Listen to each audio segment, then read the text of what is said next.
20, 30, 40, and maybe 5 pounds of potatoes. 45 pounds of potatoes that need to be pressure canned. Hey guys, this is Laura with McLeod Homestead, and as you can see, I was graciously given a lot of potatoes, and I'm not going to let them go to waste. We used what we were going to use for Christmas, and I will probably leave a few out for New Year's Day, but the rest, we got to start pressure canning. So, the first thing we got to do is start peeling our potatoes. Alright, so I've got a pot of cold water here, and I'm going to just start with my oldest potatoes. These ones are just little ones from the store, and I'm just going to peel them. I might try and do potatoes a couple different ways, but for the most part, I'm just going to chunk them and can them. Some people take, and a lot of instructions will say to blanch them for 2 minutes, and that's how I usually do it. But I think for this round, because I could only do 7 tonight, so I think for this round I'm going to try doing them without blanching it and see how they turn out. So when I get them peeled, because it's going to take a few minutes, because I don't have my son in here to help peel, because he's helping his daddy. So I'll be doing the peeling myself, and I'll bring you back when I'm done. Alright guys, I've got my jars in super hot water.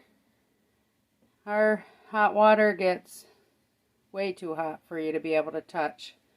So I've got them soaking, and I'm going to show you now how I'm going to fill them.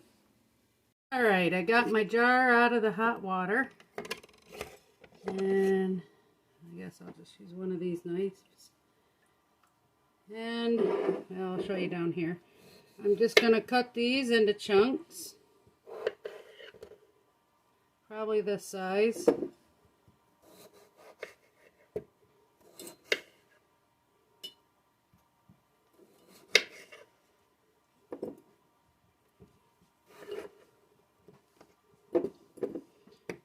And some of these I just fry up, some of them I just take and I mash them, whatever I feel like.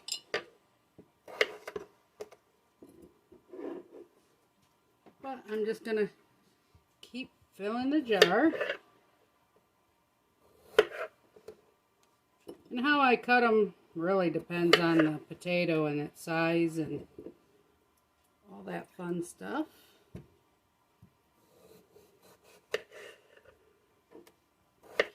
Now, one thing I have done, and I turned it off before I started cutting, but I have water that boiled in the teapot.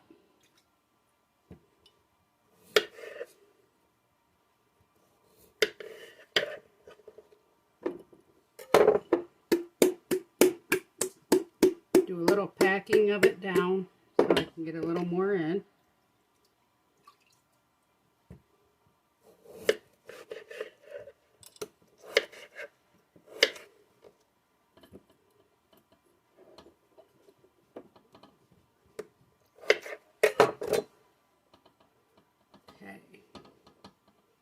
And when you do this, you want to leave a 1-inch head space. A 1-inch head space would be right to here. So now, got my tea. Oh, wait. Almost forgot. Have to get my canning salt. Alright guys, so what I like to do is put a teaspoon of canning salt in. For some reason, it does not want to come out.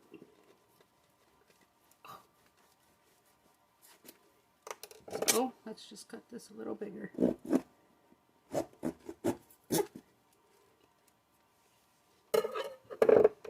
See if that helps.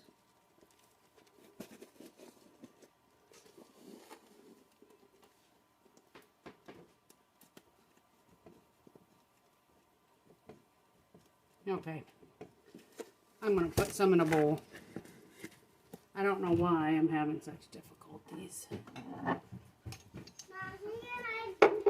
Alright, so I poured some of the canning salt in here. And I put a teaspoon in, and then I fill it up with hot boiling water.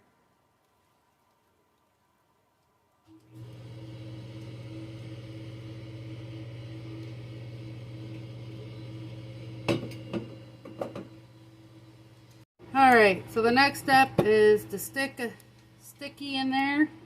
I use a chopstick, and you want to debubble.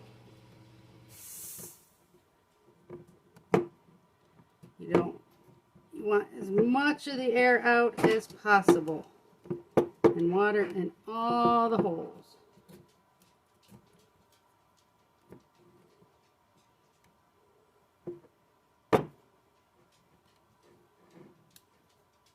Okay, I'm not seeing any more bubbles coming up, and I'm still okay on my head space.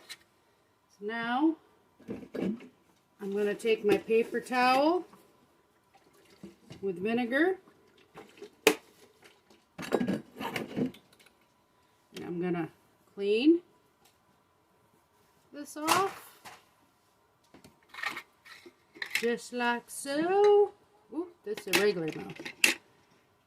Put a lid on and a ring on, and this is hotter than you think. So I am going to use my carry jar and fill the pot. Okay guys, we got our first 7 jars all done and going into the pressure canner. So now what I'm going to do is I'm going to wait for this to start venting. When it does, I will let it vent for 10 minutes. Then I will put the weight on, and because I'm using a dial, and my altitude is 1,880 feet, so I have to have it at 11 pounds of pressure. And then I will do that for 40 minutes. So after 7 quarts, I still have 30 pounds of potatoes and 6 big ones. So I think I'm going to get quite a few cans of potatoes jarred up. Okay, I just set the timer. I'm not sure if you can really see it, but it has started. It is venting. Yeah, camera's not letting it show, but you can see the splatters coming out. So I got the timer set for 10 minutes, and then we're going to put our weight on. While I've been waiting, I already peeled and cut the next round. I'm doing French fries style on the next round. And if for some reason I don't get them tonight, they're in cold water, and I'll put the pot in the refrigerator and do them tomorrow. Alrighty, it's been 10 minutes, and now all we do is place our weight on. Ooh, and it just locked, and now we wait. We watch the gauge. Alrighty, we are at 12 pounds, so I will now set my timer for 40 minutes. And one thing you have to do is you have to watch your gauge, because you have to keep adjusting the heat under it to keep it at the right pressure. So I know mine has to go between 4 and 5. And so I will keep an eye on it. Alrighty, we are on our last minute. And what we will do is when the timer goes off, we will just turn the heat off. And then we just let this sit. It's got to come down and depressurize on its own. And I notice even when it gets to 0, which you don't take the weight off at all. So even when it gets to 0, you still want to wait a little bit, at least with my canner, because if you lift the weight and you hear any pressure, coming off, you want to put the weight back on. Whew, look at that. Poundage is getting up there. Alright, temperature is off. 9 seconds, it'll be good. So now we just are on our waiting game. So probably about a good hour. Alright, so the first 7 jars are out. Just took them out. Aren't they looking good? So we will leave them alone to let them seal. And as we check, our water level is still good. So now we're going to just turn and burn and do another round. Well guys, it's getting late. I'm going to work on this one and then call it a night. But I thank you for coming. I hope this helps a little bit on how to do some canning with potatoes. And please like and subscribe and hit the notification bell and stay safe. Toodles!